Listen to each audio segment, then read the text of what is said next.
The most important thing is to discover yourself and what makeup means to you and how you want to enjoy makeup. Hey there, my handsome and pretty little Cobras, and welcome back to the Cobras Nest. For those of you who are new, my name is Mignon Cobra and I make minimalism videos. Today's video is not going to be that minimalistic, but it's kind of in the realm of it. It's actually a makeup rehab video, and I'm going to be telling you guys 10 tips for a faster project pan. So without further ado, let's just get into the video. Let's get it, let's go. Woo!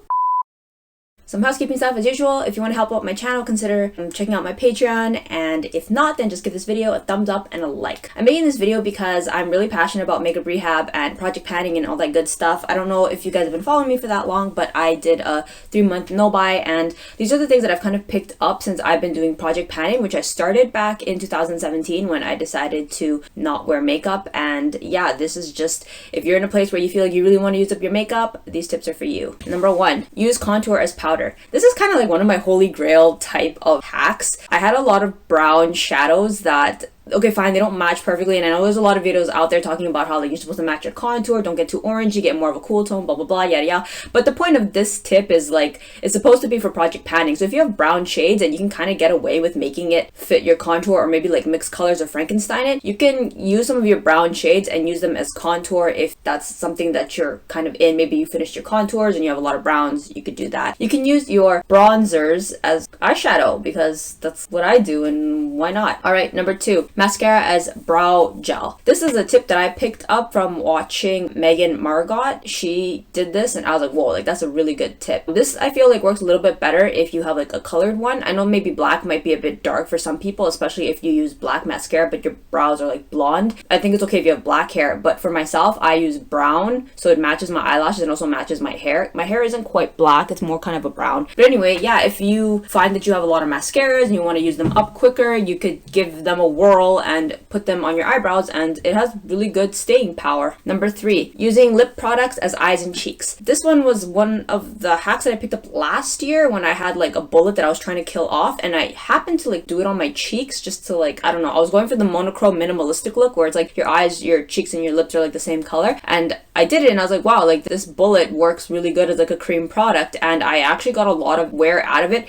using it as like my blush for like months on end. So if you have a lot of lip products and they're like cream based instead of like the stick type, you could try doubling it as like a blush, or even just like for your eyes, like a cream product. All right, number 4, reapply lipstick multiple times a day, or like reapply multiple times a day, I guess, whatever product that may be, but I feel like this pertains more to lipstick. So that's kind of how I got through one of my lip lacquers. I just constantly reapplied. Like I carried that thing around with me everywhere. If I ate, I reapplied. If I was bored, I reapplied. I like swatched it on my hand, reapplied, and it definitely made a big dent, and I felt like I got my money's worth out of it because yeah, I was just like non-stop reapplying. Number 5, do swatches. This is another good tip for project panning stuff. You don't just have to enjoy your makeup on yourself. You can do swatches, and swatches are beautiful. Like I'm sure you guys have seen on Instagram like these beautiful swatches. People put like the stickers on their hand and then they like color it in with the different swatches, and it's like heart shaped, triangle shaped, like pony shaped and stuff, and it's just like really pretty. So obviously you only have one face. There's only like so much makeup you can put on your face or put on somebody else. So you can take the opportunity to like get through your pans by like swatches and making pretty swatches out of them. Number 6, you can do art with your makeup. So I kind of got this by watching some like makeup artists. Some of them have like, so like, you have like a painting of like a picture or of like a person's face, and then like you put the makeup on that and you can like play around with like doing makeup. So that's actually what I did. I got like paper and pen, and for a period of time I would like do certain like looks and combos on like the painting, and that also just helped me project pan some more eyeshadows. All right, number 7,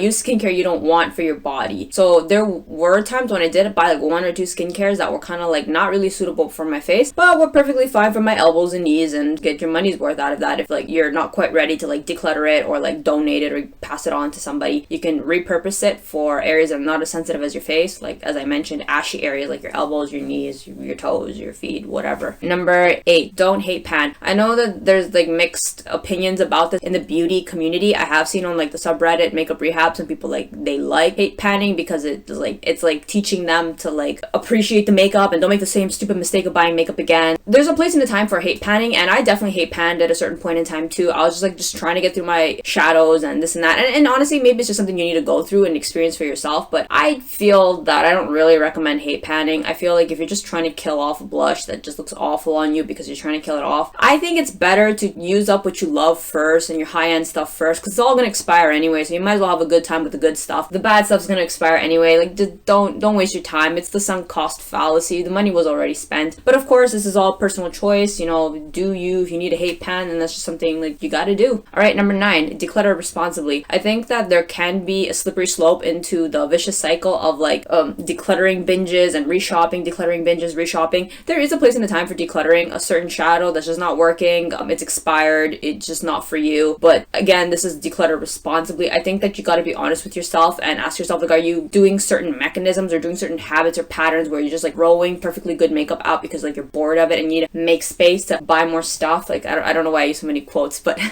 the point that I'm trying to say is like you got to be honest with yourself. Like, what are you really doing? Like, are you actually like making space in your life for having a good relationship with makeup, or are you just feeding the makeup addiction? All right, and number 10, enjoy the process, enjoy the panning, enjoy makeup. At the end of the day, makeup is supposed to be there to support you and make you feel beautiful and be something, a fun process, a creative process. If you've left that realm and it's just becoming tiresome and it's becoming a chore, it's okay to take a break. I took a break. That's something that I talked about on the Makeup Rehab forum. I was like, guys, I'm sick and tired of panning. I don't want to do this anymore, but I don't want to let go of makeup. Does this mean like it's over for me? Like me and makeup were like divorced? People were like, nah, it's fine, take a break, whatever. And I was like, oh yeah, that sounds really simple. So yeah, honestly, just enjoy the process, whatever that may be for you, whether it be like your glam looks, your minimal looks, your no looks, your just enjoying swatching looks and not really wearing makeup looks, whatever it is for you, figure it out and just enjoy the process. Don't hate yourself the whole way through, because then maybe that's something you need to go through too. But yeah, just enjoy the process. It's just a process. The most important thing is to discover yourself and what makeup means to you and how you want to enjoy makeup.